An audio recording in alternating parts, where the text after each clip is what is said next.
Picture it, Miami, 1985. Well, technically sound stages in a private residence in LA, but almost every episode takes place in Miami. An ambitious show for the time, and arguably in some ways even for today, the Golden Girls tackled a variety of topics and problems big and small. Its ensemble cast showcased some of the best chemistry seen on screen to this day and expertly navigated complex feelings with humor and grace. Though it is now over 40 years old, much of the show remains timeless, and it's still finding new viewers today. If you don't want to take my word for it, just watch any of the endless clip videos available on YouTube.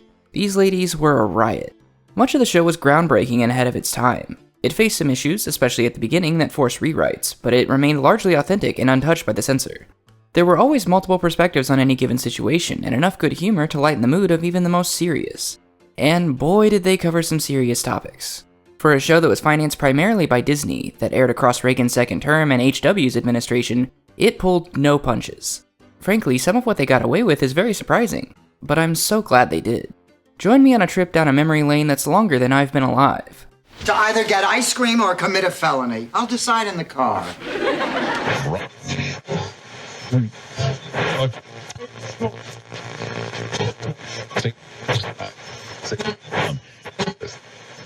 Where better to start than the beginning? The Golden Girls pilot episode The Engagement was written by Susan Harris. It perfectly introduces all the main cast, including the girls Liv and Cook, who unfortunately wouldn't return. Though Coco was written out of the series for a very good reason, I would have loved to see him at least make an appearance at some point. Fortunately, he would be far from the only gay character on the show. Dorothy is the first of the girls to be introduced. She's a sarcastic and somewhat gruff substitute teacher who tends to be the most grounded person in the room. Her character was specifically written for a, quote, B. Arthur type, and though Arthur wasn't originally approached for the role, she easily secured it once she expressed interest. This didn't come without some slight reservations, but those were soothed by reading the pilot script and the next two actresses switching characters. Rose comes directly after and immediately establishes herself as the lovable and loving, slightly dim grief counselor. Blanche then enters wearing Dorothy's mink stole, asking if she can borrow it for a date. These characters, played by Betty White and Rue McClanahan respectively, were originally cast backwards. White played the much more Blanche-like Sue Ann Nivens on The Mary Tyler Moore Show, while McClanahan played the undeniably sweet but somewhat goofy Vivian Harmon in Maude. In an effort to avoid typecasting, the actresses decided to switch places last minute, and that turned out to be a wonderful decision. The last to be introduced was the first to be cast. Dorothy's mother Sophia joins the girls after her retirement home burns down and becomes an instant cornerstone of both the group and the show. Her biting wit and lack of filter are explained to be symptoms of a stroke she had, but they're also part of her charm. Estelle Getty was actually a year younger than the woman she was playing the mother of, meaning she relied on heavy makeup and wigs to transform her. She wore the extra years well, and Sophia never failed to get a smile. Across 7 seasons and many late nights, the girls shared a lot of adventures together. Though there were some famous differences between B. Arthur and Betty White offset, the cast held great respect for one another and worked with incredible cohesion. They all brought life to characters that many may assume would have had little left, and shined a light on the brighter points of aging. It would have been hard to find anyone better for the roles, especially as part of the group. You're angels. All of you. Like most sitcoms, The Golden Girls relies on a primarily episodic format. Most episodes followed a similar structure, with one or more of the girls experiencing some kind of problem and the others helping out. That said, there are plot points and side characters that stick around through multiple episodes and seasons. There were even spin-offs and crossovers, though we will get a bit more into those later. Episodes generally revolved around the girls' interactions with their family and friends. Each of them have children and siblings that play a big role, sometimes even with each other. They also have their fair share of romantic endeavors. Well, Blanche has more than her fair share, but who can blame her? I'm from the South. Flirting is part of my heritage. This speaks directly to common humor themes that are used with each of the girls. Blanche is of course constantly on the receiving end, pun intended, of jokes regarding her promiscuous nature. Rose is often made fun of for her intellect, Sophia has all the old jokes directed her way, and Dorothy gets it for her lack of social life. She was also unfortunately the butt of quite a few jokes regarding her appearance, which was something that B. Arthur addressed in season 3 if she was to continue in the role. All of these are normal everyday occurrences, but as with any friendship, the jokes got even funnier when they were mad at each other. Hypersexual bit. While they were hilariously ruthless in their spats with each other, the girls truly shined when they came together. This could be in positive situations like one of their weddings, where antics still ensue, or it could see them unite against a common annoyance. Dorothy's ex-husband Stan filled that role most often, but there were plenty of other adversaries and awkward situations to navigate. From relationships, to work problems, to saving an old oak tree, and to even heavier topics like suicide, the show didn't shy away from real-life complexity. Most episodes were packaged with some kind of lesson wrapped in the jokes, many of which were incredibly relevant to the world at the time. Some highlights include commentaries on race, gender, age, and war. And of course, the primary point of this video for Pride Month is the multiple episodes that centered queer characters. All of these serious topics were treated with respect and a levity that allowed them to make an important statement without it feeling like a sermon. Frankly, I'd rather live with a lesbian than a cat. Unless the lesbian sheds, that I don't know. Not counting Coco, just due to his rather short tenure, the Golden Girls focused mainly on 3 different queer characters across its run. Now, that's not to say there were no other queer characters present here and there, but these characters all got their own episodes and/or arcs.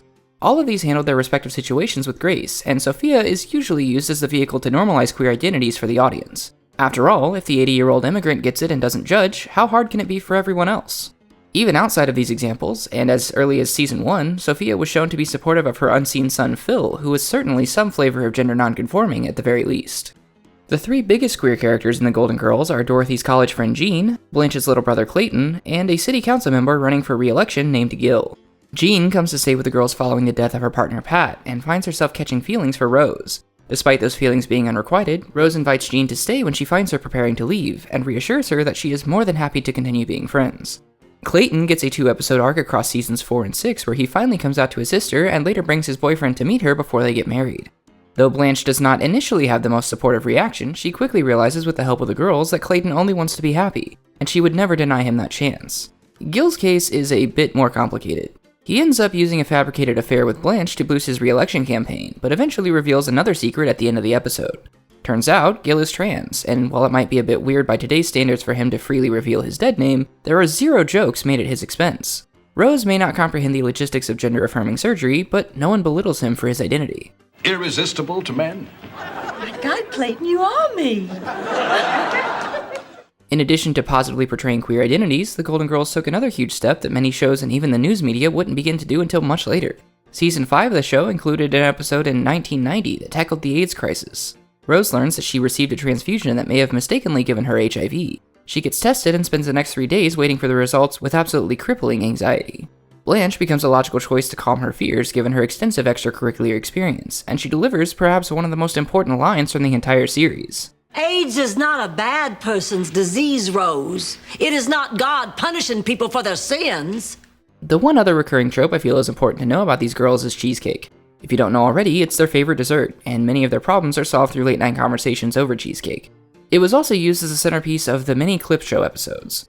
This may not seem like the most important thematic element, but I mostly want to highlight how it's used a bit differently compared to other shows. While it was of course used to call back to previous episodes, it also provided new info on multiple occasions. Some of the clip show episodes gave the audience glimpses into previously unseen memories, including how the girls initially met and came to live together. Just another way the Golden Girls was ahead of its time. Everyone wants someone to grow old with, and shouldn't everyone have that chance? During its original run, the Golden Girls was absolutely showered with praise. Not only did it sit consistently high on Nielsen ratings, it also received a lot of accolades. It won 11 Primetime Emmy Awards out of over 50 nominations, and is one of only 4 live-action shows whose primary actors all won at least 1 Emmy. The girls also pulled in 4 Golden Globes and around 30 other awards from various sources. Each of the 4 principal actors were also honored as Disney Legends in 2009.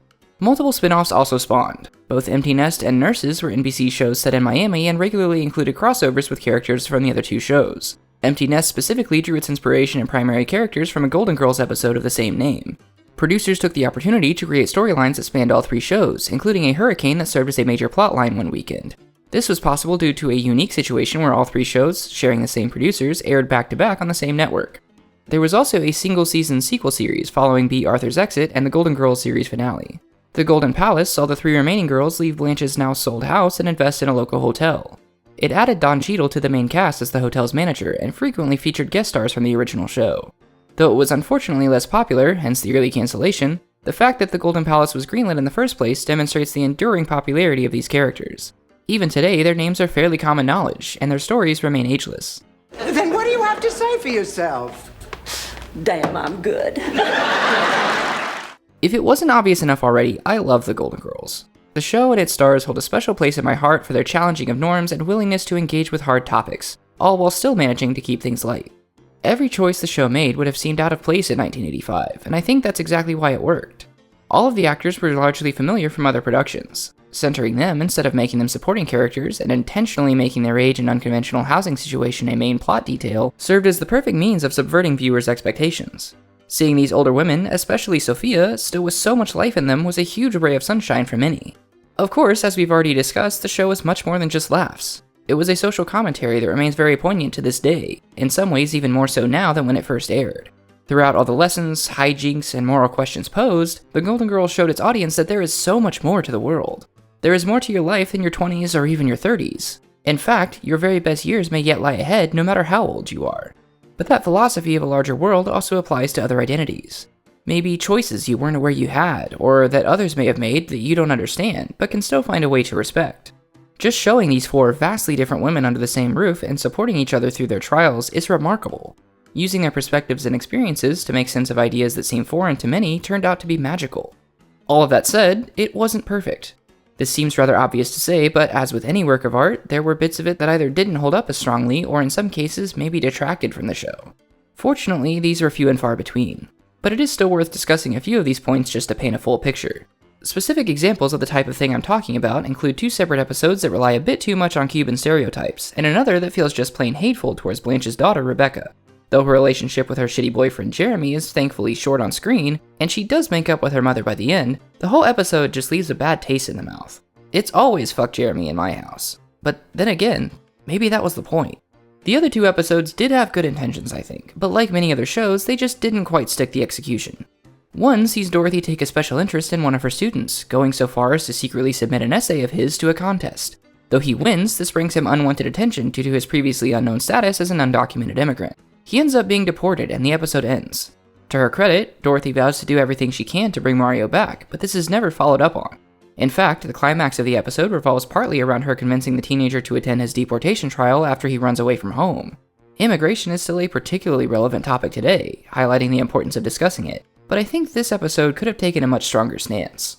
Another focuses on a Cuban fighter who the girls later find out is a talented violinist. This is one of those everything works out in the end stories, but the journey to get there is filled to the brim with stereotypes. Though this is actually somewhat addressed in the episode, nothing meaningfully changes because of it. Pepe does still manage to get into Juilliard via acting after his concussion prevents him from playing violin at his audition, the girls get their money back, and everyone goes their separate ways. Sophia has the wherewithal to point out the typecasting that lies in Pepe's future, but sometimes it's worth just being happy now and dealing with problems as they come. People waste their time pondering whether a glass is half empty or half full. Me, I just drink whatever's in the glass. One of the primary reasons The Golden Girls works so well is its authenticity. This comes from both the range of characters and situations portrayed, providing a mostly accurate image of the diversity in society, but also from the actors and others who made the show possible. Each of the main four put large parts of themselves into their characters, and writers and producers helped them to tackle topics without censorship. They also supported each other in different ways. Estelle Getty often dealt with stage fright, and in later seasons it became common for her to forget her lines. You may wonder how stage fright could come into play in recorded media, but this was the era of TV where shows, especially sitcoms, were shot in front of a live studio audience. The issues with lines were later assumed to be an early onset effect of her dementia, but at the time they were attributed to the stage fright. Though it caused some issues in shooting, the crew was largely patient and attempted to help her in different ways. Lines were written on props, especially her iconic wicker purse, and eventually producers finally agreed to allow her to use cue cards.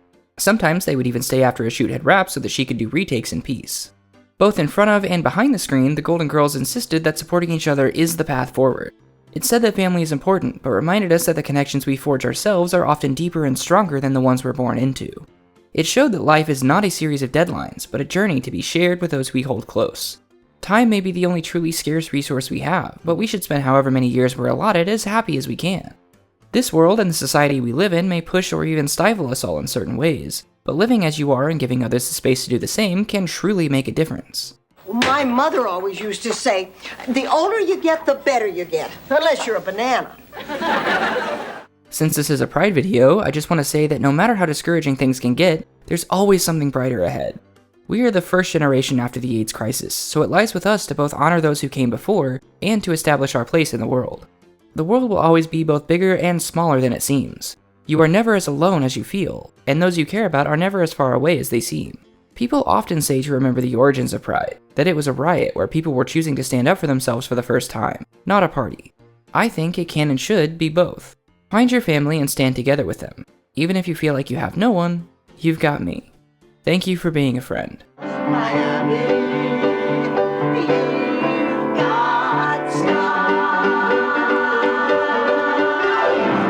Let me know if you have any differing opinions or any suggestions of other media I should cover.